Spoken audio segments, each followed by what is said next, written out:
are to worship the Lord. At ito yung eksakto talagang application natin that we are to worship the Lord in spirit and in truth. Ngayon, alam niyo po, meron ako ikikwento sa inyo na ito po ay isang pabula na kumbaga sa English ay fable. At ito po ay hango sa isang fable from Baghdad. Pero binago ko lang ng konti ang detalye para humas angkop po sa atin. Ito po ay kwento ng isang lalaki na inutusan niya kanyang servant. Sabi niya sa kanyang servant, pumunta ka, kumuha ka ng errand doon sa pumunta ka sa palengke ng madaling araw at pagkatapos bumalik ka sa akin. And true enough, itong lalaking ito pumunta na ngayon doon sa palengke at nakita niya ang anghel ng kamatayan. Nung makita niya ang anghel, kagulatan sila. Sabi niya, parang kagulatan sila parehas. Nagtatakbo yung servant. Nagtatakbo at bumalik. Sabi niya, Kuya, pahiramin mo ako ng kabayo mo. Kasi nagkataon nandun sila sa Dallas at sabi niya kasi Texas yan Dallas, Texas. Sabi niya, kailangan ko pumunta sa Houston. Kailangan ko pumunta sa kamag-anak ko sa Houston. Kailangan ko nang umalis ngayon. Nakita ko ang anghel ng kamatayan. Ganun ba siya? Hinihiram niya yung kabayo. And siyempre mabait naman tong amo na to, pinahiram niya yung kanyang kabayo.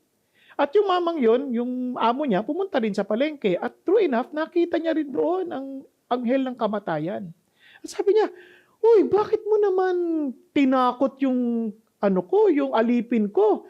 Takot na takot. Sabi niya, talagang nagkita raw kayo at nagkagulatan pa kayo. Oo nga ako nga ang nagulat Sabi niya, bakit? Kasi hindi ko siya inaasahang makita dito sa Dallas. Inaasahan ko siyang magkikita kami mamayang gabi sa Houston. Doon ko siya susunduin. Kaya nagkagulatan kami. Biruin ninyo, yung pong mama nagtatakbo mula sa Dallas patungong Houston sa inaakala niyang maiiwasan niya ang anghel ng kamatayan. Yung pala, magkikita sila doon ng gabi nang nagkita sila sa palengke. Now, ano pong ibig sabihin nito? Alam niyo, ang issue ng kamatayan ay hindi nating maiiwasan. Kahit ayaw natin itong pag-usapan. Hindi natin ito pwedeng talikuran o dayain man. Kaya, bakit ko po ito sinasabi ito sa inyo ngayon? Kasi po, ito pong COVID-19 ay nagdulot po ng maraming takot sa marami sa atin. Sapagkat marami po ang namamatay. Bagamat sa ibang bayan, marami pong nakaka-recover, malungkot ko pong sabihin na sa atin po ay minsan magkadikit lang ho yung dami ng namatay at dami ng nakaka-recover. Parang nakakatakot. Bakit po ganoon nangyayari sa atin? Ano ba to? Ngayon, ito pa ang sunod na dilema ho nating hinaharap. Sa tagal na itong quarantine na ito, yung resources naman natin ay limited lang din. At siyempre, nagguguluhan ka na. Kapag nag-extend pa ito, baka naman mamatay sa gutom ang marami. At baka hindi man mamatay sa gutom, magpatayan sa inis dahil sa gutom. Wag naman sana ho mangyari sa atin. Ang isa naman, siyempre, ay baka naman ako ma-infect. Kaya hindi natin alam, saan tayo lulugar. Kaya ito po yung mga bagay na parang, maiiwasan ba natin ito? Now, ano ba dapat natin gawin? Na gusto ko lang pong basahin sa inyo, ang sabi ng isang matalinong tao. Sabi niya, the day of one's death is better than the day of one's birth. It is better to go to a house of mourning than to go to a house of feasting. Because that is the end of every man, and the living takes it to heart. Nakakagulat po pa. Sabi niya, ang matalinong tao na to, itong mga ngaral na to, sabi niya, ang araw ng kamatayan ay higit na mas mabuti kaysa sa araw ng kapanganakan. At sabi niya, mabuti pa nga ang lugar na nagdadalamhati kaysa sa lugar ng pagpipista. Bakit? Kasi yan naman talagang ending ng bawat tao. Sa madalit salita, kahit anong gawin mo, hindi mo maiiwasan ang kamatayan.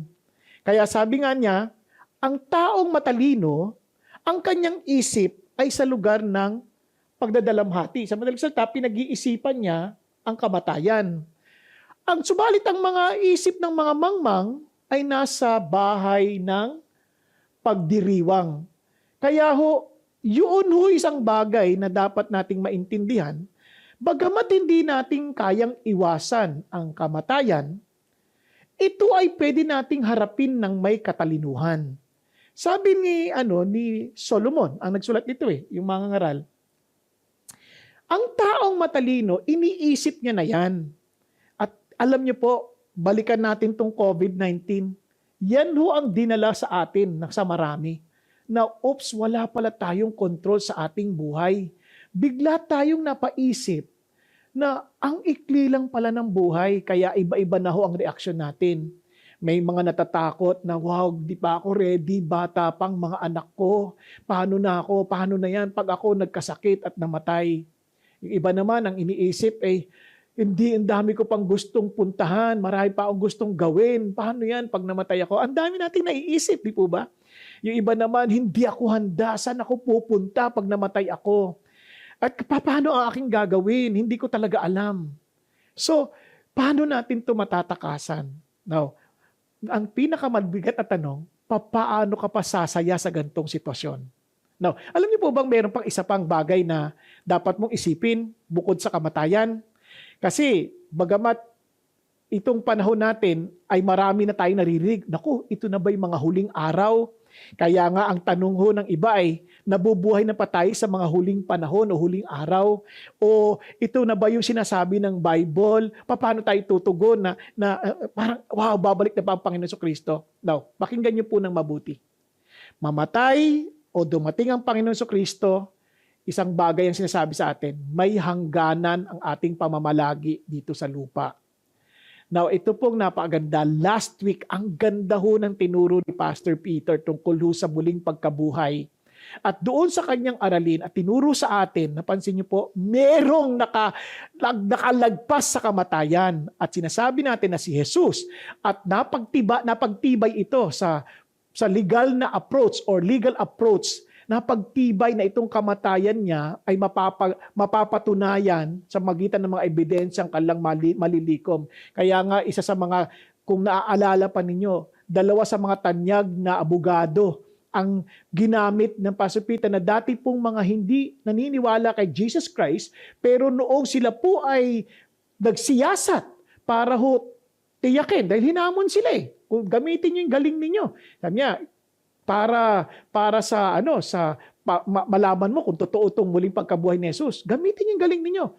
Nahamon sila, ginamit nila. Yung isa po doon ay ang abogadong si Lionel Lucco, kung di ako nagkakamali. Sabi niya, isa sa pinakamahusay na abogado dahil Guinness Book of Record na ito na palaging panalo, more than 240 plus na consecutive wins. So hinamon siya, ginamit niya kanyang talino, sabi niya talagang totoo to. Walang kaduda-duda yung muling pagkabuhay. Ganon din si Simon Greenleaf. Ito po yung may akda ng ginagamit nilang aklat in gathering evidences. Ganon din ang kasabi niya. Itong pinaka-documented na parang pangyayari sa ating kasaysayan. Kaya sila ay maging tagasunod ni Kristo. So bakit ko po kinikwento sa inyo yan? Kasi kung si Jesus Christ ay muling nabuhay, then siseryosohin natin ang kanyang mga pinagsasabi. Kasi nabuhay siya magmuli. Ano yung mga sinasabi niya? Una, may Diyos. Pangalawa, mayroong buhay pagkatapos ng kamatayan. Di ba? May life after death. Kasi napatunayan bigla. Pangatlo, sa mga tinuro ni Jesus, may langit at impyerno. At sinabi niya rin na babalik siyang muli. So kung siya'y nabuhay na magmuli, parang hindi ko na pwedeng baliwalain ang kanyang mga pinagsasabi. Pero ang napakaganda, sinabi niya rin, dahil sa iyong muling pagkabuhay, ang sino mang maniwala sa kanya, bagamat siya'y mamamatay, siya'y mabubuhay magmuli. At kung sakali na mabuhay ka, hindi ka na mamamatay. So ano ibig sabihin ni Jesus Christ? Yan ang magandang pag-asa na meron tayo. Kaya naman, sabi ng Panginoon, we can still rejoice. Kahit ano pang sirkumstansya. Kaya nga ang ating pong kalahating bahagi ng pag-aaral nito ng aklat ng Pilipos ay joy in crisis, kagalakan sa gitna ng mga krisis. Kaya nga ito po yung paborito ko po noong 1997, nung minsan nananalangin ako, pinaalala sa akin ng Diyos that there is no crisis where Christ is. Ngayon, let me just tell you this now. Bakit po importante yan? Tingnan niyo po ang sabi ho ni Jesus. Bagamat tayo po hindi makakaiwas sa mga inevitable, ibig sabihin yung mga hindi mo pwedeng pigilan, mga talagang ito'y mangyayari. Ano nga yan? Kamatayan at muling pagbabalik ni Jesus. Ano sabi ni Jesus? You too, be ready for the Son of Man is coming at an hour that you do not expect. Now, pansin niyo po mabuti. Ang tao kaya ho takot kasi una, hindi nila alam kung ano mangyayari. Hindi sila prepared. Ako nung bata ako, nag-aaral pa ako, takot ako sa pag-exam, lalo na pag di ako nakapag-aral. Hindi ako prepared. Takot ako pumasok pag hindi ako nakagawa ng assignment. Hindi ako prepared. Kaya pag ang tao hindi prepared, nakakatakot. Kaya ganun din naman ang reaksyon ng marami sa atin. Kaya hindi tayo prepared, biglaan itong mga pangyayari, wala tayong naipon, wala tayong pera, wala tayong na-imbak na pagkain. Wala na. Talaga, yung iba nga nagpapanik pa, yung iba nagpapanik na lang, iba wala na talaga, wala na sila magawa, kawawa. So, because we are all unprepared.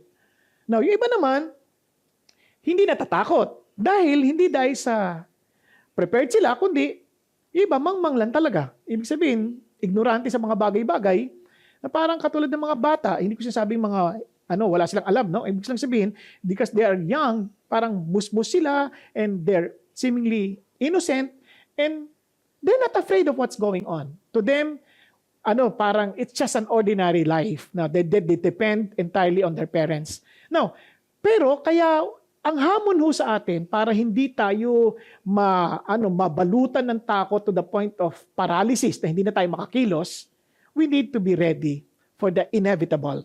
Kailangan maging handa tayo sa mga bagay na hindi natin pwedeng pigilan. Pwede ba talaga tayong maghanda? Maghanda tayo sa bagay ng kamatayan, maganda tayo sa bagay ng pagbabalik ni Jesus. Ang ganda ho nga sabi ni Pastor Peter, sabi niya, since hindi naman natin parang maiiwasan ng kamatayan, why don't we be prepared so that Jesus Christ will welcome us when we die? Paano? Hindi din natin maiwasan pag bumalik na si Jesus at hindi naman tayo patay, babalik siya, haharap tayo sa Kanya. So at least, we will welcome Jesus. Yun ang gandang sinabi ni Pastor Peter kanina. Now, ngayon naman, gusto ko sabihin sa inyo ito, that we can rejoice as we continue our series on Philippians. Look at the words. Look at the words. This is something very important. Finally, my brethren, rejoice in the Lord. Ang sikreto ho ay wala sa pangyayari, kunit kung sino ang kasama mo. Halimbawa, kung ikay naglalakbay, madilim, nakakatakot, pero kung kasama mo, si Superman, wala kang kakaba-kaba, di ba? Parang iba, may kasama ka eh. Kung sakali naman, malayo yung biyahe, nakakabagot. Pero kung kasama mo, enjoy na enjoy mo kasama, na parang malilimutan mong panahon. Naalala nyo nung mag-asawa, yung hindi pa mag-asawa, yung mag-boyfriend pa lang. Naku, walang malayong biyahe. Gusto kahit gaano katagal yan, enjoy yan. Pero pag mag-asawa na, kahit na doon lang sa loob ng kusina, parang ang tagal. Parang gusto mo nang matigilan. Pero I'm telling you, kung sino kasama. Kaya sabi ni Jesus, look at the words, rejoice in the Lord. Hindi niya sinabing, basta maging masaya ka na lang. Alam nyo, ang Christianity, hindi yung pagiging baliw. Yung parang baliw na tawa ka lang, tawa kahit wala na akong ginawa. Saya-saya ko. Uy, ba't saya mga patayan tatay ko? Hindi ganun. May tama yon. Ang pinag-uusapan natin dito is being in the Lord. Kaya ang sarap nito, pwede pala yun. Kaya nga si Paul, makikita niyo kanyang sikreto on how he prepared himself with the inevitable dahil yun din ang dahilan niya kung bakit siya masaya. Now, tingnan po natin. Si Pastor Peter gave a very wonderful outline. At yun din ang ating susundin. At ito po sabi niya, be ready for the inevitable, press on, prioritize, and persevere. So, in other words, be ready to win. Be ready to win. Huwag ka lang basta matapos sa karera, but win in such a way that you may, run in such a way that you may win. Di ba naalala niyo sabi ni Paul sa 1 Corinthians chapter 9? Run in such a way that you may win. So sa madaling salita, be ready to press on, to weather the storm. Be ready to internalize God's priority. And to persevere and be ready never to give up. You are to be ready to win. Let's look at this one by one. Sabi niya, pressed on. Weather the storm. Itong napakaganda sabi ni Paul, as we continue on our series, sabi ni Paul, not that I have already obtained it or have already become perfect, but I pressed on so that I may lay hold of that for which also I was laid hold of by Christ Jesus. Now, ano sinasabi ni Paul? Sabi ni Paul, hindi siya nakamtan ko na. Hindi dahil sa naging ganap na ako or perfect. Now, later I will explain. Pero sabi niya, but I pressed on. Alam nyo, itong pinakamalaking problema natin. Kapag tayo parang napunta sa pinaka-dead end, parang ayoko na, hindi na pwede, parang wala na, cul-de-sac na to, wala na akong pupuntahan. Hindi. Dapat, kung ano man yung humahad lang, you press on. Tuloy ka pa rin. Hindi pa tapos until you have reached what you are supposedly, parang your end, yung pinaka-end goal mo. Parang ganyan, or end goal na binigay sa'yo ng Diyos. Huwag kang give up. Now, lalo na ito, mapapansin niyo, ito yung kwento niyan. Remember, sa Philippians chapter 3, sabi ni Paul that our salvation is not based on our self-righteousness. Hindi ito sa sarili nating gawa. Ito ay gawa ni Jesus Christ. So, if you belong to Jesus, look at the words, rejoice in the Lord. Then how would you know that you are in the Lord? Sabi ni Jesus, this is not your self-effort. This is the righteousness of Christ. Kaya sabi niya ganito. Sabi niya, after proving to them from verse 2 down to verse 7, or verse 7, sinasabi niya sa kanila ganito. Sabi niya, na ako, may pakatibayan ako to be confident in the flesh. But, sabi niya ganon, I count all things to be lost in view of the surpassing value of knowing Christ Jesus, my Lord, for whom I have suffered the loss of all things and count them but rubbish so that I may gain Christ. Sabi niya, lahat ng tagumpay ko, lahat ng accomplishment ko, wala yan. Lahat yan ay basura. Lahat yan ay dumi. Lahat yan ay, sabi niya, dahil gusto ko si Jesus para makamtan ko lang si Jesus. Bakit? Kasi He may be found in Him. Pag ikay natagpuan kay Jesus, not having a righteousness of my own, hindi sa magitan ng sarili kong katwiran. Sabi niya, derived from the law. Sabi niya, yung parang pagpupursigi ko na sumunod sa batas ng Panginoon. Sabi niya, hindi ko nakuha doon yung righteousness. Sabi niya, but that which is through faith in Christ. Paano daw? Sa magitan ng pananampalataya kay Jesus Christ. The righteousness which comes from God on the basis of faith. Ano sabi niya? Itong katwiran na ito, hindi ito iyo, hindi ito gawa mo. Ito ay katwiran ni Jesus Christ coming from God, ibinigay sa iyo. Di ba? Amazing yon. And kung yan ay totoo, that you become righteous because of Jesus, at ikaw ay naging in the Lord, dahil yan ay naging totoo sa iyo, itong ay resulta niyan. Sabi niya, that I may know Him. Nagkaroon ka ng bagong nature. The righteousness of God is in you. Nagkaroon ka ng bagong desire. Kaya sabi niya, that I may know Him. Lalo ko pa siyang makilala, that I would be intimate with Him. Kaya nga, pansinin niyo ha, kahit yung intention ng law ni God is not just for us to follow a certain rules para maging maayos ang ating buhay. That is just part of it. But in reality, you do this because I want relationship with you. Kaya nung sinama rin si Jesus yung law of Moses, love God with all of your heart, soul, and mind. It's a relationship. Love God. Hindi yung gagawin ko lang to. Kasi pinagagawa niya sa akin. Hindi. Gagawin ko to kasi mahal ko siya eh. Kaya ito yung napaka-importante. Kaya kung totoo na yung righteousness ni God nasa iyo na, you are now new creation, you have a new nature, at yung nature na yon would be always hungry for the bread of life. Kung sakali, parang ito maintindihan nyo, ang unggoy, hindi naman niya matutuwa, bigyan mo 1 million yan, hindi matutuwa yan. Kasi nature niya, hindi niya naintindihan yung value ng pera. Pero, ang nature niya, yung saging, gustong-gusto niya yan. Ganun din sa atin. One moment we become a new creation, we belong to Jesus, and the righteousness is in us. Ano sabi natin? We are now always hungry for the real bread of life, who happens to be Jesus. Know Him. Di ba? Kaya nga, blessed are those who hunger for righteousness, for they shall be what? Satisfied. Blessed are those who hunger and thirst for righteousness, for they shall be satisfied. Because that is the only thing that will satisfy us the moment we belong to Jesus Christ. Kaya, we can rejoice in the Lord. Why? Because iba na yung nature natin. Yung joy natin is being in the Lord. Now, tuloy tayo. And the power of His resurrection, the fellowship of His suffering, being conformed to His death in order that I may attain to the resurrection from the dead. Ano sasabi ng Diyos? Una, we were justified before God. Now, God wants us to be sanctified. Now, na-explain naman natin ito last time, pero binabalikan ko lang para ma-refresh lang. Then, in order that we may attain the resurrection from the dead, which is our glorification. Now, sabi ni Paul, hindi ko pa yan nakamtan. Bagamat yan na yung aking pursigi. Sabi niya, tingnan nyo ha, verse 12. not that I have already obtained it. Ano yun, to some of us, the reason why we are not somehow joyful, we often condemn ourselves. Lagi sinabi natin, naku, parang hindi pa ako nagiging perfect, hindi ko pa nakakamtan. Paano na yan? Talaga ba akong Christian? Hindi. Ito ang isang bagay na maintindihan ninyo. Kung Christian ka, alam mo na you want to become perfect because there is now a new desire. Pero kung wala kang ganong desire, magtanong-tanong ka na. Bakit kaya hindi ko hinahangad si Jesus? Bakit kaya hindi ko hinahangad yung power of the resurrection to be real in my life? Bakit kaya hindi ko handang mag-suffer for the sake of Christ? Bakit hindi ako handa, even willing to die in conformity with the death of Christ? Yan ang tanong.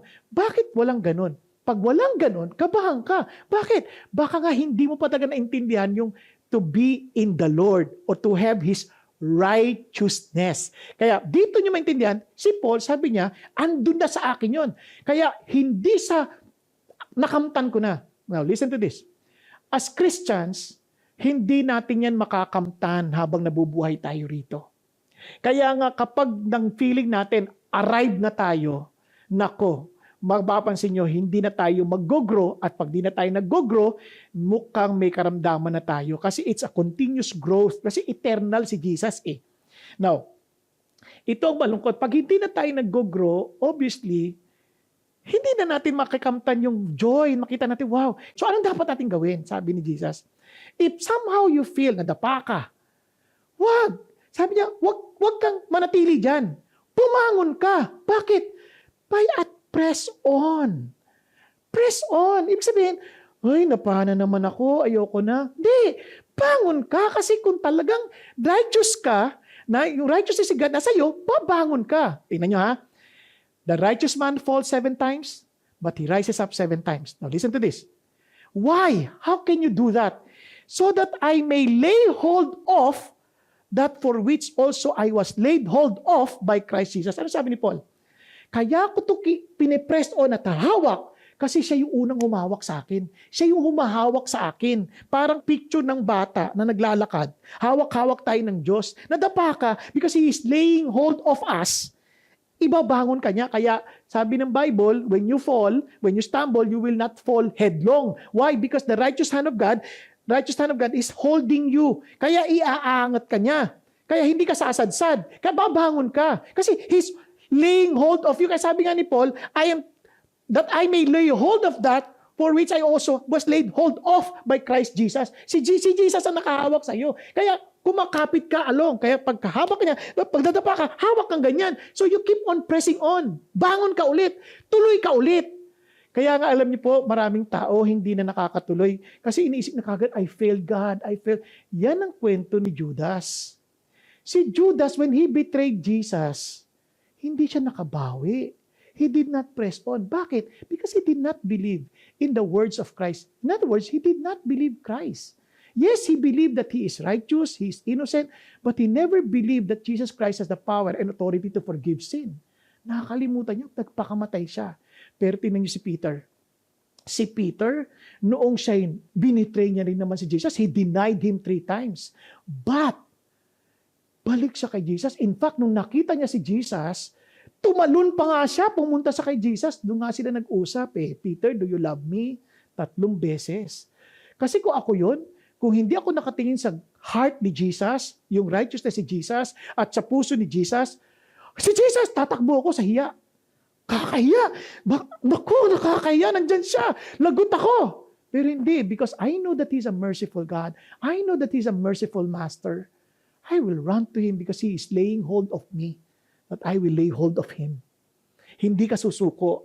Kaya tingnan nyo, sabi rin, hindi lang si Paul nagsabi niyan. Even John himself agreed to that fact. Sabi ni John, Beloved, now we are children of God, and it has not appeared as yet what we will be. Hindi pa natin nakikita yung dapat tayo, yung magiging tayo. We know that when He appears, we will be like Jesus. Sabi niya, because we will see Him just as He is. Finally, darating yung panahon na we will be like Him. Now, some of us, the reason why we're afraid to face Jesus Christ, we're afraid kasi hindi pa ako perfect. Then you're falling again. Na ang isip mo, yung righteousness mo, by your own effort. Hindi. The righteousness of Jesus. Kaya babangon ako kasi total ang righteous ko kay Jesus, kaya babangon ako. Kaya ang Christian, babangon at they will keep on pressing on. They will never keep themselves lying down. Kaya kung nagkamali ka man, bangon ka. Huwag kang manatili doon. Pag nandoon ka na, hindi, suko na ako, hindi na talaga ako magbamukha, hindi ako talaga Christian, then you don't really understand the righteousness that comes from God. No, balik tayo ulit dito. Kaya sabi niya, when we will become just as He is, pag nakita natin, and everyone who has this hope, look at the words, fixed on whom? On the righteous acts? No, on Him. Kay Jesus, kaya purifies Himself. Habang nakatingin kay Jesus who is holding on you, nako, focus ka doon, kaya bangon ako, hindi hawak ako kay Jesus. Just as He is pure. So you purify yourself, kasi siya kasama mo eh. Kaya nga, tingnan niyo yung pressing on. Brethren, I do not regard myself laying hold of it yet. Hindi ko pa talaga hawak na hawak. Hindi ko pa grasp na grasp. Sabi niya, but one thing I do, forgetting what lies behind. You see? Kalimutan mo na yon, yung parang yung tagumpay ko dati, nung tinanggap ko si Jesus, ganito. Kalimutan mo yon. Eto nga yung present. Saan ka? How you holding on to Jesus? Ganyan. Are you pressing on? No? In your relationship with Jesus? Yun ang tanong. Ngayon, sabi niya, reaching forward. Kaya ang dami kasing storm of the past. Ano mga storms na nagpipigil sa atin? Na keep in looking back. Past failures. Yung katulad ng mga Israelites sa Egypt. Sa halip na magpasalamat sa kanilang kinakain, buti pa nung nandun kami sa Egypt, buti pa doon maraming pagkain. Minsan ganun tayo eh, parang we compare, buti pa nung di ako Christian, ganito ginagawa ko. What? Tapos na yung kalimutan mo na yon. Wala yung pakinabang sa'yo. Buti pa nung di ako Christian, kung ganito, pasaway ako, walang problema sa akin. Wag, sabi niya, tapos na yon. Iba naman, Christian na, kamali na naman ako, palpak na naman ako, naaminin ko sa inyo.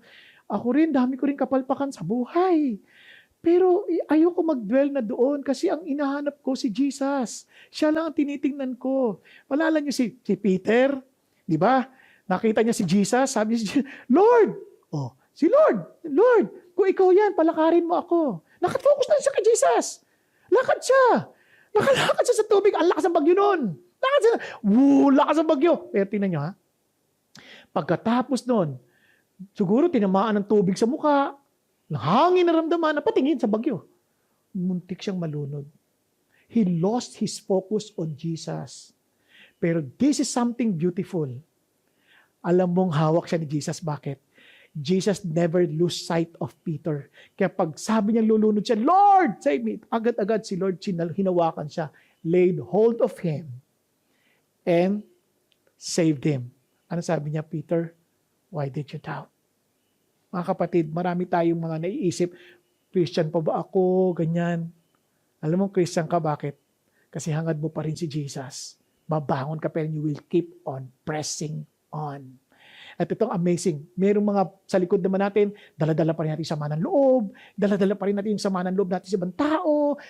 Parang naalala ko nga po, sabi nga ho nung asawa ni Jonathan Goforth, yung asawa niya, nandun sila sa China, nagmi-minister, meron siyang missionary na talagang parang daming mga bagay na pinagsasabi laban kay Jonathan Goforth. Galit na galit siya. Ang pangalan pala ng asawa niya, si Rosalinda. Galit na galit siya.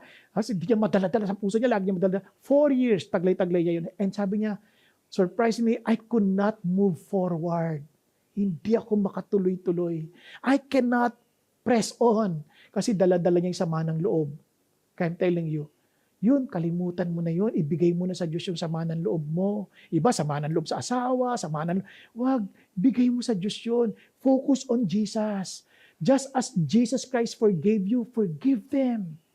Diba? Hindi lang yun. Maaring past failures. Kalimutan mo na yan. You focus on Jesus. Pag-isipan mo, kasi baka pinatawad ng Lord, yung mga nakaraan ko lang eh. Now listen to this. Nung namatay si Jesus sa cross, isipin mo kung anong nakaraan mong kasalanan doon. Lahat future.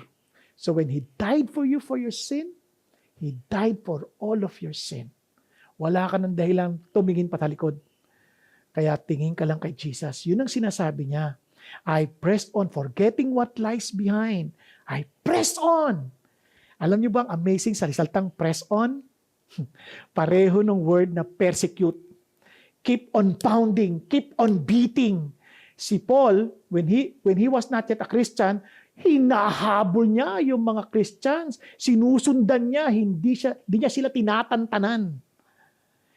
At sabi ng Lord, it's the same word, you press on, huwag mong tatantanan until you get the price of knowing Jesus and experiencing the power of His resurrection. Until we experience in actuality the real resurrection, our glorification, we will never stop until Jesus Christ comes. Until we meet Jesus face to face, we will never stop. We will keep on pressing on. Ngayon, kaya ang Christian, hindi yan nagsasawak. They keep on learning. Ngayon, naka-quarantine tayo. Ito ang chance natin to know the Lord more. Diba? To some of us, we know the Lord provides. Now, this is the challenge. Lord, paano ngayon magpo-provide kung wala akong trabaho?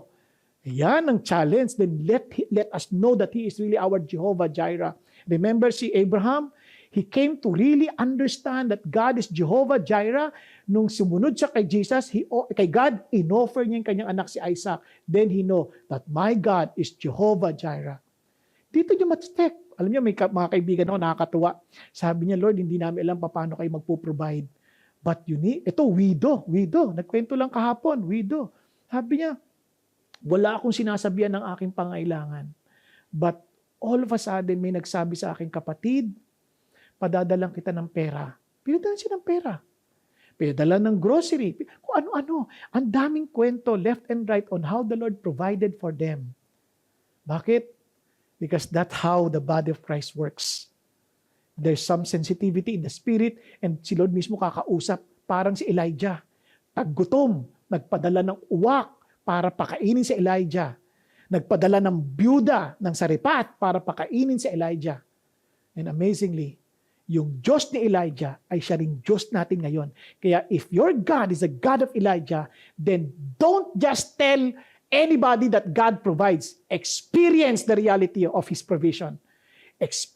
Press on to experience God Himself. Kaya yun ang challenge sa atin. Lord, ayoko lang ng teorya. Yung totoanan, that I would seek your face on this, O God. Kaya sabi ni Peter, sabi niya, be on your guard so that you are not carried away by the errors of unprincipled men and fall from your own. Kasi mga unprincipled men, parang wala yan naiisip lang. Parang puro kasamaan lang, walang naintindihan yan tungkol sa Diyos. They use God, but they use the principles pero hindi na ginagamit sa totoo nilang buhay. Kasi sabi ni Peter, kaya I challenge you, grow in the grace and the knowledge of our Lord and Savior Jesus Christ. Lumago ka sa Kanyang biyaya, lumago ka sa pagkilala sa Kanya. This is a chance. Lago tayo. Keep on growing in the Lord. Grow in prayer. Grow in the knowledge of His grace. Basahin natin Bible. Basahin natin. Namnamin natin. At wag lang natin isipin. Ang ganda nito. Hindi, Lord. Maging totoo to sa akin. Maging totoo to sa akin. Kaya tatandaan nyo, sabi nga ni Andy Stanley, sabi niya, your intention will not bring you to your destination. Your direction will bring you there. Minsan, ang intention natin, I want to know Jesus. Pero ang direction naman natin, hindi para makilala si Jesus. Ang kinilala natin, mga Koreano. Yung iba sa atin, gagaling na mag-Korean. Dahil tinubos na ang serye ng Netflix ng Korean drama. No, hindi ko sinasabing masamang manood nun. Ang sinasabi ko lang, baka naman, kailangan mo ng matuto. Yung iba naman, ang galing mag-Espanyol. Dahil tinapos ang Money Heist. Diba? Ilang season yun, dami-dami. Diba? Kawawa naman. Maganda din, matuto ka mag-Spanish, kaya lang sana natutunan mo na lang si Jesus Christ, the language niya. Ano yung language niya? The language of love. Kaya sabi niya, grow, keep on growing. Kaya ito yung that will make us joyful in the midst of crisis. That will make us joyful, Lord, because Lord, lalo kitang nakikilala. Naalala niyo parang, kumbaga, kung yung girlfriend mo, kayo ay na-stranded sa isang lugar. Parang saya-saya mo bigla. Parang wow, lalo kitang makikilala, lalo tayo magkikwentuhan na walang katapusan. Di ba? Kahit binabagyo ka na, kaya nga may kanta ni Mama, sige nga ulan, bumuhos ka hanggang, di ba? Huwag nang tumigil pa. Bakit? Kasi wow, chance namin to na kaming dalawa lang. Because you want to know that person more. Number 2 is to understand, prioritize. Your priority. Kaya sabi niya, kaya internalize God's priority. Ano ba yung gusto ng Diyos na unahin ko? Tingnan niyo, sabi niya, I pressed on toward the goal for the prize of the upward call of God in Christ Jesus. Now, ano yung upward call? Look at the words. Sabi niya, brethren, I do not regard myself as laying hold of it yet, but one thing, ito yung priority ko, one thing I do. Ano yun? Forget what lies behind and look forward to what lies ahead. I pressed on toward what? The goal for the prize of the upward call of God in Christ Jesus. Can you imagine? Ano nga ulit itong upward call niya of God in Christ Jesus? To know Him, to experience the power of resurrection, and even to the point of suffering, along with in conformity to His death, that I would be glorified with Him in the day of resurrection. Yun pa rin ang kanyang hangad. His only prize is Jesus Himself. His only prize. Kaya ang sabi niya, let us therefore as many as are perfect. No, dito na, papaliwanag ko sa'yo, ano yung ibig sabihin perfect? Yung perfect dito, meaning is to be matured. To be matured. I want to grow mature. No, alam yung difference ng mga taong immature at saka matured? Hindi ho sa itsura, hindi sa edad, hindi ganon. Ang maturity na tetest yan ganito. The immature people, they decide based on feelings. But the matured people, they decide based on what is right. Kaya ho, hindi yung feelings. Kaya itong joy na ito, hindi to feelings eh. Ito yung tama. Kaya yung righteousness ng Diyos make us in the Lord. That will make us rejoice. Kaya nga itong napaka-importante. Kaya sabi niya, itong wanting na ito, dapat buhusan natin lahat ng energy. As I've said earlier, press on. Yung word na press on is like persecute. Keep on pounding. Keep on beating. Never to stop. And sabi niya, ito na yung priority natin. Alam niyo, sa mga pangyayari ngayon, knowing that we would be dead, knowing, bigla niyo marirealize ano yung mga talagang yung dapat nating priority sa buhay. Pag-isipan niyo mabuti. Yung iba dati nangangarap tayo magandang sasakyan. How can you enjoy your car if you cannot get out? Di ba?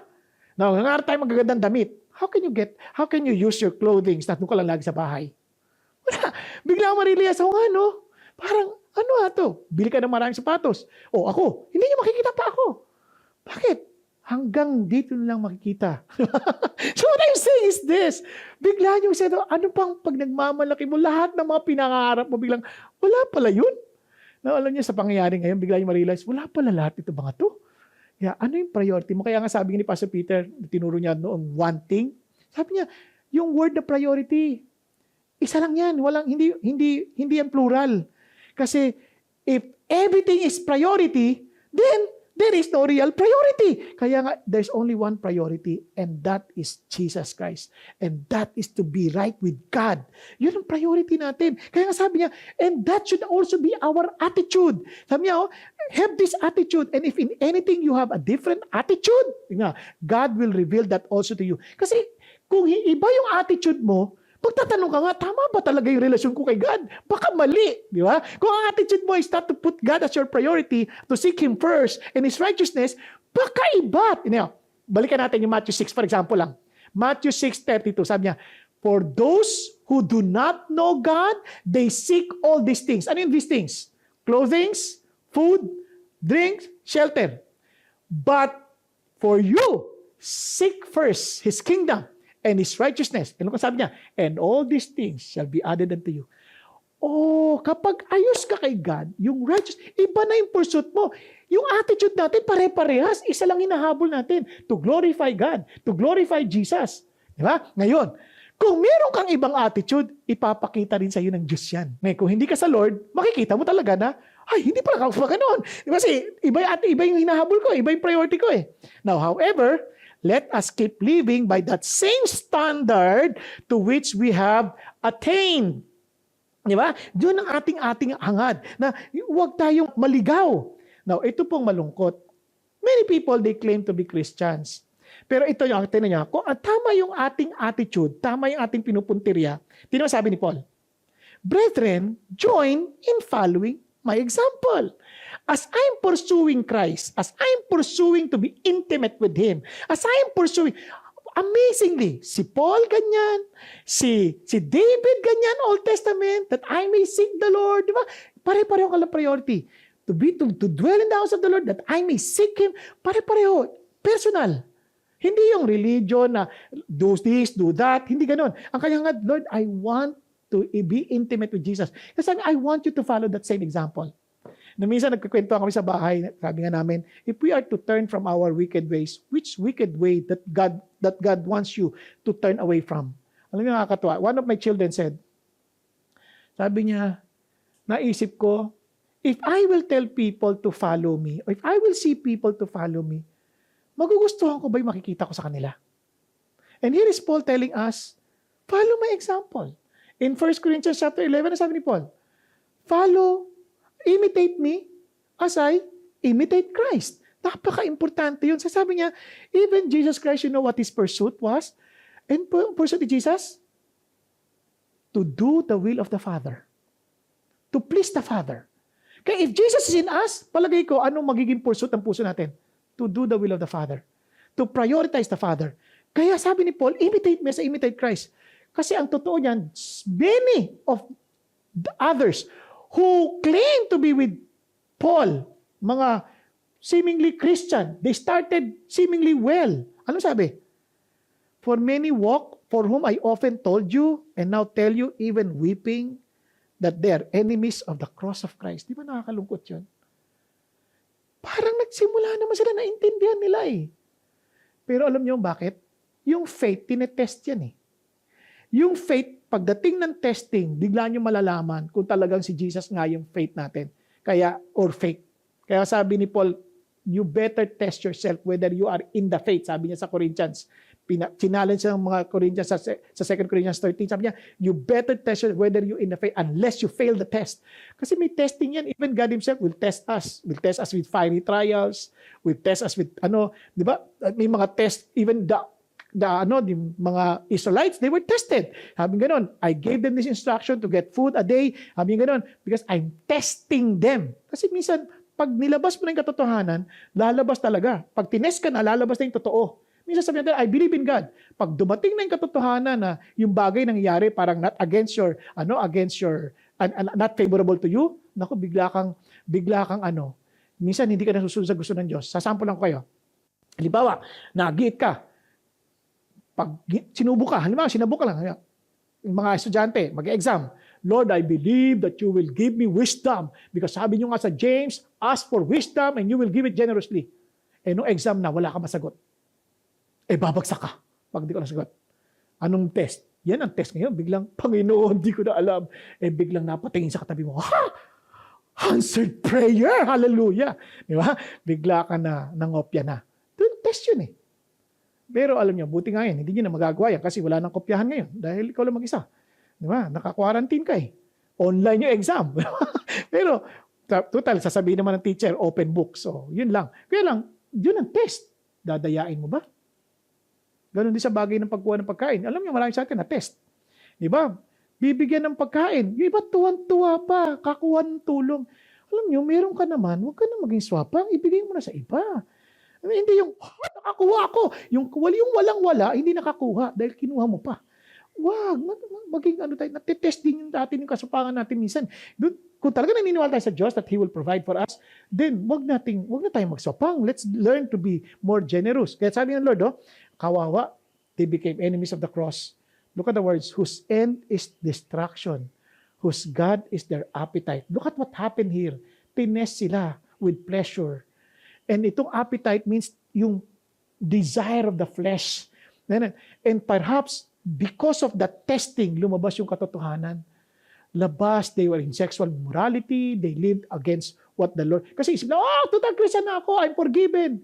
Hindi totoo. Kung talagang Christian ka na at forgiven ka na, naayos ka sa Diyos, ang totoong dapat effect niyan, gugustuhin mo lalo si God. Pero kung hindi yun ang nangyari sa iyo, you were succumbed by your appetite, your pleasure, your lust of the flesh, magtanong-tanong ka na.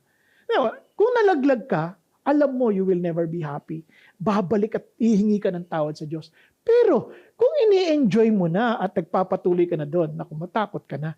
Yung ibang tao, alam nyo, they use God to supply or parang to sustain their pleasure instead of really delivering them from their pleasure.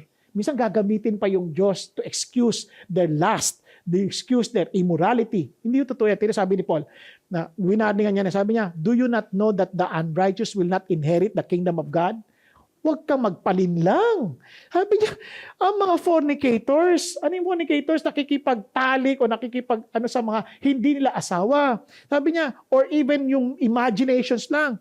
Idolaters, yung mga sumasamba sa Diyos-Diyosan, yung mga nilalagay yung higit ang ibang bagay o tao or higit sa Diyos. Sabi niya, mga adulterers, mga effeminate, mga homosexuals, mga magnanakaw, mga covetous, mga drunkards, mga pamanirang puri, mga swin, manloloko, will inherit. None of them will inherit the kingdom of God. Huwag naman kayo magpalinlang. Kasi minsan, we keep on living in this way, and our excuse, I have the righteousness of Jesus. I am justified. Hindi totoo yan. Kasi yung faith na yon, yung righteousness na yon, is a living righteousness. It brings out fruit. Kaya sabi niya, such were some of you. Ganyan naman kayo dati, di ba? But you were washed. Nilinis na kayo. You were sanctified. Hiniwalay na kayo. Kaya you were justified in the name of the Lord Jesus Christ and in the Spirit of our God. Ano sinasabi ni Paul? And you are not supposed to stay there. Because you are to press on and you were given a real priority. And that priority is to honor God. And finally, persevere. Never give up. Never give up. Bakit? Yes, sometimes the trials is parang hirap. Parang kaya ko ba to? Kaya ko ba to? Sabi ng Lord, hindi ka kailangan mag-give up. Why? Basahin natin. Sabi niya, for our citizenship is in heaven. Hindi ito ang ating lipunan. Hindi ito ang ating bayan. Uuwi tayo sa totoong bayan natin. Kung sakali napunta ka sa ibang bansa na parang api ka dahil parang kang second class, nakakainis naman dito, huwag kang mag-alala, hindi to bayan mo. Uuwi ka sa inyo. At pagdating sa inyo, wow! Naalala niyo yung kwento ni Dan? Si Dan? Ewan ko, naalala niyo si Dan. Si Dan kasi nag-TNT sa US. Kawawa si Dan, nag-TNT sa US. Hindi lumalabas ang bahay, nandun lang. Kahit walang quarantine, nagpa-quarantine na lang. Tapos sabi ng kaibigan niya, pare ko, lumabas ka, ano ka ba? Sabi niya, lumabas ka. Sabi niya ganun. Ito, gamitin mo sa sasakyan ko. Ano ka? Para magsaya ka naman. O sige, nag-drive. Nag-drive siya. Pag-drive niya, dilabas niya, naubusan ng gasolina. Pumunta sa gasoline station. Di sabi niya, pagpunta niya doon, pag angat niya nung Visa or Mastercard, syempre paranoid Visa? Naku, I have no Visa, I have no Visa. Binalik niya. Takot na takot. Sabi, takbo na naman siya doon sa punta siya sa telepono. Pag angat yung telepono, AT&T, AT&T, sabi niya patay. Sabi niya, AT&T. Mayroong pila, ando doon yung pulis, nakaabang. Tapos sabi niya gano'n, nilapitan siya ng pulis. Are you done? Done ang pangalan niya. Ibig sabihin, tapos ka na ba? Are you done? Yes, I am done. Hysterical siya. I am done. No. Sabi, Bicol, man. Bicol, man. Oo nga, I'm from Bicol. Patay. Hanggang sa nagkumpisal na, I am done from Bicol. I'm a TNT. I have no visa. Kawawa. So, nahuli, na-deport. Pag-uwi ng Pilipinas, cool na cool. Balik bayan. Di ba? Kasi yun ang citizenship niya Masaya na siya ulit. Di ba? Kaysa doon, lagi siyang alalang-alala. Now, alam nyo, nakakatawa man yung kwento, pero ang totoo niyan, ganito lang yan. Ibang-iba pag nandun ka sa bayan mo. Kaya itong lupa na to, hindi ito ang ating mundo. We are the citizen. Our citizenship is in heaven.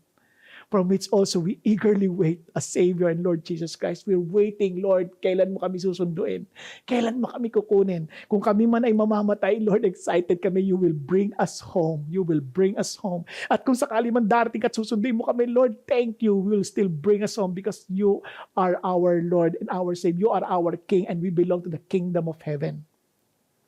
Yun na kaya, huwag kang susuko kasi hindi naman ito. Sandali lang tayo dito. We will never be here forever.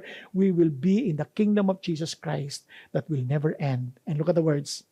He will transform the body of our humble state into conformity Asa na rin tayo sa katawan na to, daming problema, daming sakit, ang daming, sabi niya, hindi, babaguhin niya, papalitan niya ni Jesus with the conformity in the body of His glory by the exertion of the power that He has even to subject all things to Himself. Yung kapangyarihan mismo ni Jesus na babaguhin niya at papalitan niya yung katawan niya.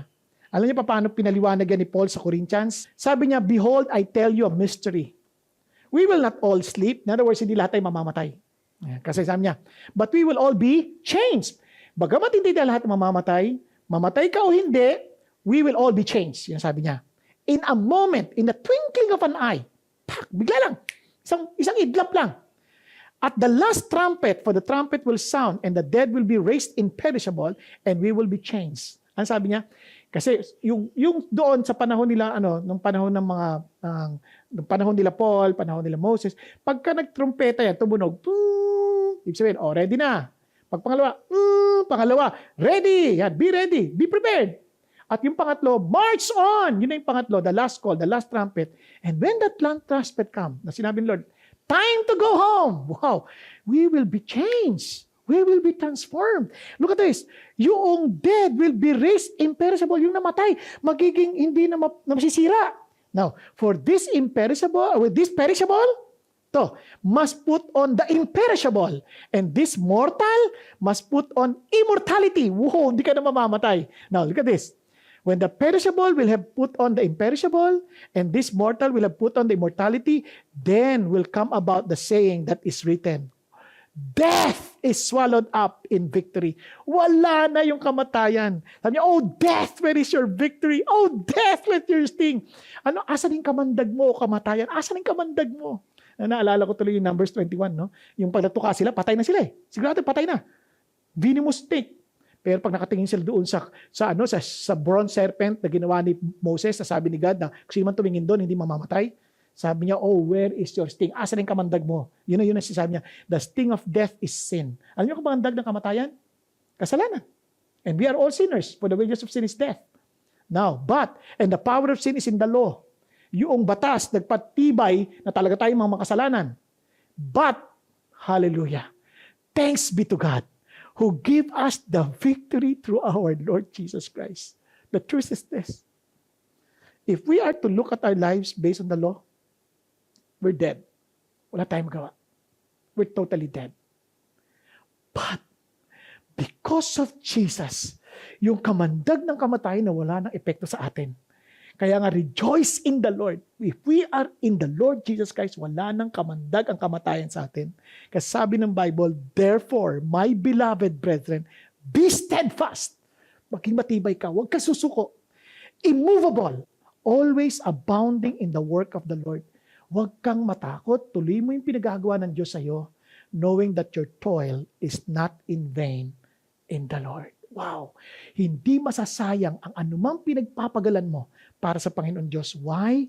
Because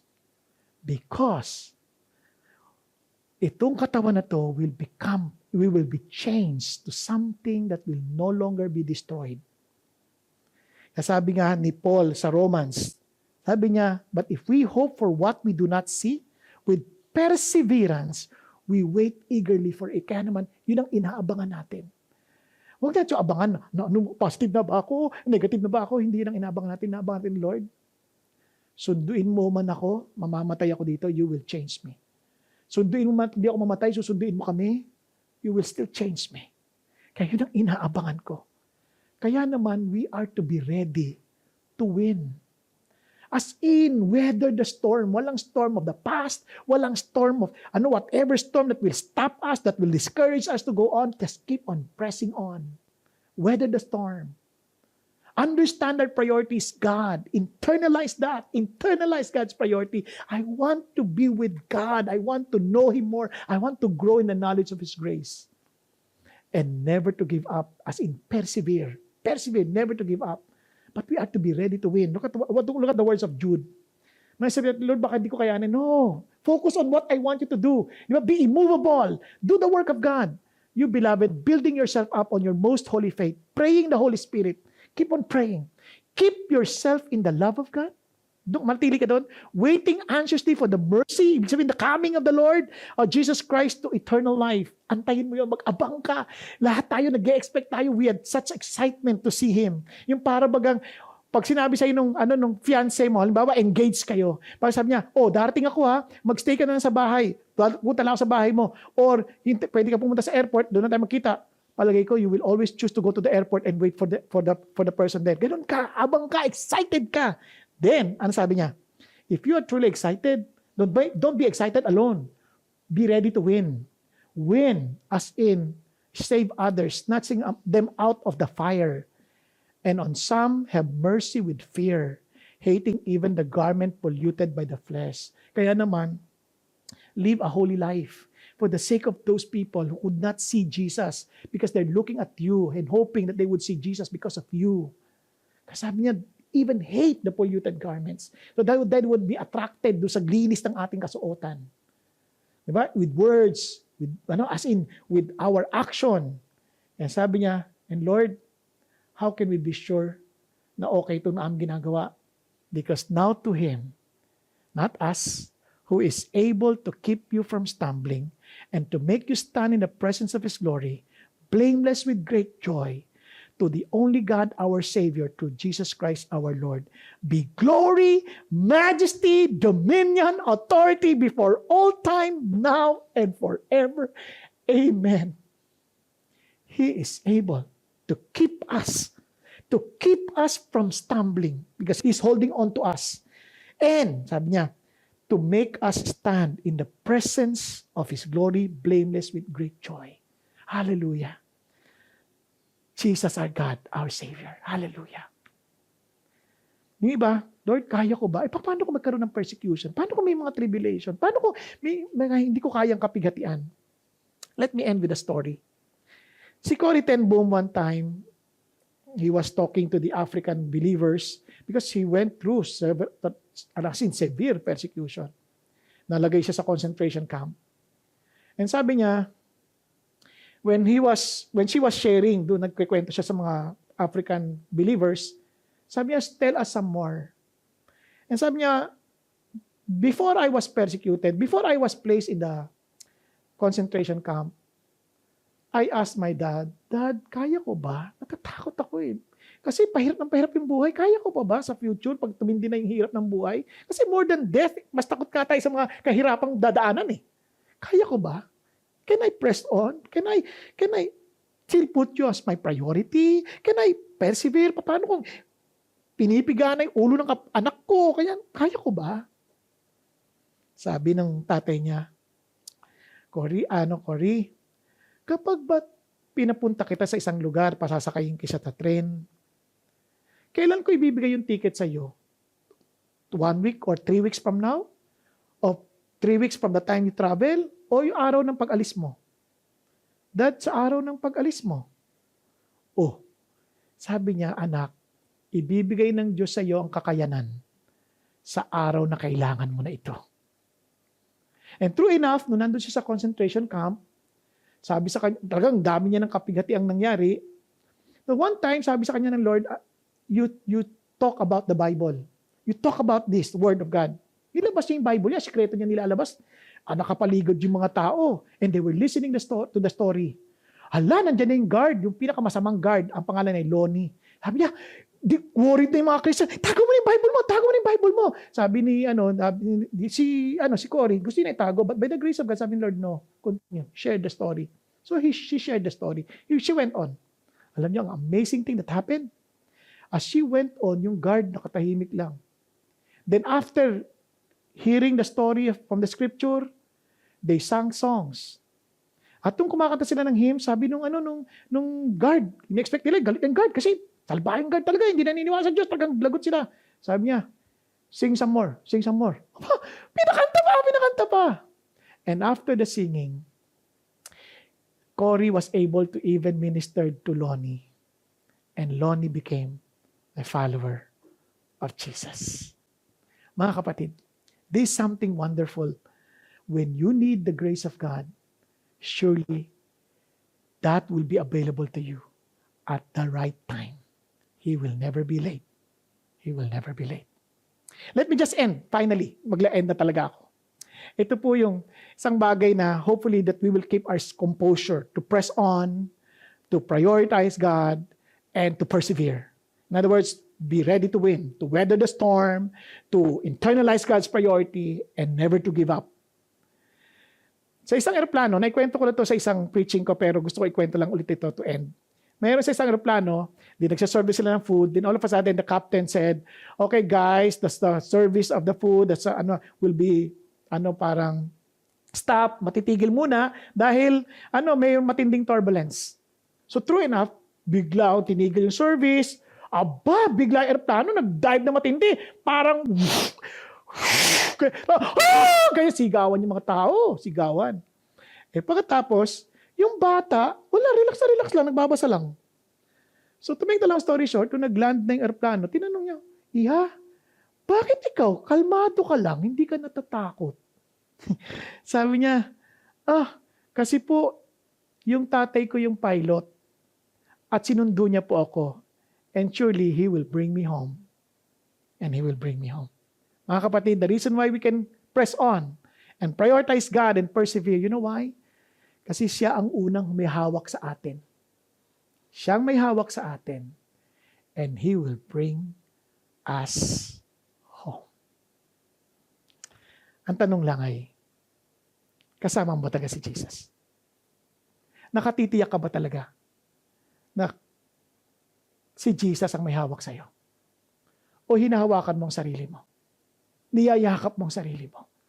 Kapatid, you don't need to stay there. Come to Jesus Christ. Hold on to Him as He is laying hold of you.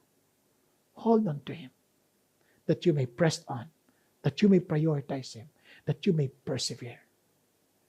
Mga kapatid, be ready to win with Jesus. You can never win without Jesus, our champion, our trophy. So mga kapatid, I just want to encourage and I just want to challenge you now to pray with me. Tayo po'y manalangin. Tayo po'y pumikit. Yuko natin ang ating ulo. And mga kapatid, ikaw lang din nakakaalam whether you are in the Lord. Because you can never rejoice without the Lord. Rejoice in the Lord. And alam mo rin kung nasa Lord ka, kung ang hangad mo siya, kung hangad mo ay lalo pang makilala siya, hangad mong lumago sa relasyon mo sa Kanya, na maging katulad niya. Kung ang hangad mo ay talagang maranasan mo yung kapangyarihan ng Kanyang baling pagkabuhay, mga kapatid, alam mo that you are pressing on. Alam mo that somehow you have a new nature in you. But kung wala yan, don't fool yourself. Don't deceive yourself. Kung wala yung ganung paghahangad, walang ganung pagpupursige, hindi lang yung intention, kundi yung direction mo, hindi doon. At maging aminin mo sa Panginoon, Panginoon, patawarin ninyo ako. Alam kong hindi ako mag-aabang ng kalangitan dahil hindi ka naging totoo sa akin, sa aking pang-araw-araw na buhay. Kahit ngayon pa lang, Panginoong Hesus, gusto ko ba matiyak? Tinatanggap kita bilang aking tagapagligtas. Nakikipag-isa ako sa iyo. Panginoon, nakikipag-isa ako sa iyo. Tulungan mong sa biyaya mo na mag-press on ako, i-prioritize kita at tunay, Panginoon Diyos, mag-persevere ako until the day of your coming. Hindi ako magtsatsaga, kundi mag-aantay ako sa iyo. Dahil alam kong darating ka, dahil totoo ka sa iyong pangako. At Panginoon, tinatanggap kita ngayon bilang aking personal na tagapagligtas. Inaamin kong makasalanan ako. Inaamin kong hindi kayo ang priority ng buhay ko. Inaamin ko na hindi kayo ang hinahangad ng buhay ko. Pero Lord, I want to be with you. I want to be one with you. And sabi nyo, that if anyone is in Christ, is a new creation. At alam ko, Panginoon, that now that I'm one with you, Lord, you will bring a new desire in my heart. And a desire to press on to know you. A press on to experience the power of your resurrection. To press on to live like you. Even to suffer and die in conformity with your death. And Father God, that I may look forward to my glorification. That I would experience the real resurrection with you. So Lord Jesus, help me. And allow me to live only for you. Kahit Panginoon, I commit myself, Lord, as your servant, as your slave, and I commit myself as your child, that I will honor you, I will live for you, Thank you, Lord. And Father God, I also pray for the rest of my brothers and sisters here. I pray, Lord Jesus, that we may all be ready to win, that we are to weather the storm, we are to internalize your priority, and we are to never give up, oh God. So Lord, that we may press on to grow in our relationship with you, to grow in your Christ-likeness, in Christ-likeness, and to prioritize your will and your purposes, oh God, to prioritize you, oh God, and to persevere, waiting for our salvation, because we know you will be coming soon. And if ever, Father God, that you would bring us home, we know and we are confident that indeed we will be one day with you, because you are our Father. You are our Savior. Thank you, God. In Jesus' name we pray. Amen, amen, and amen. Mga kapatid, sa ating pong panahon ng pag-ausap-usap after listening to the message, hindi ho sapat na ano lang natin, wow, praise God for that message, o kaya naman iba, nakakainis naman yung message. Whatever reaction, ito po pinaka-importante. One, handa ka ba talaga? Anong dapat mong gawin para maging handa? What are you doing to? Are you doing to be ready? Anong ginagawa mo para maging handa? Yung bang kahit anong mangyari, handa sa pagbabalik ni Jesus, handa sa kamatayan, or handa sa anumang pwedeng mangyari sa atin, are you prepared? Anong ginagawa mo to be ready? And if you want to keep on pressing on, gusto mong lumago, to grow in your relationship with God, with Jesus Christ, to grow in Christ-likeness, ano sa palagay mo yung mga dapat mong simulan? Hintuin at ipagpapatuloy na gawin. Kasi siyempre, may mga ginagawa tayo na maybe the Lord is telling us, tigilan mo na yan, hindi yan makakatulong sa'yo. Tigilan,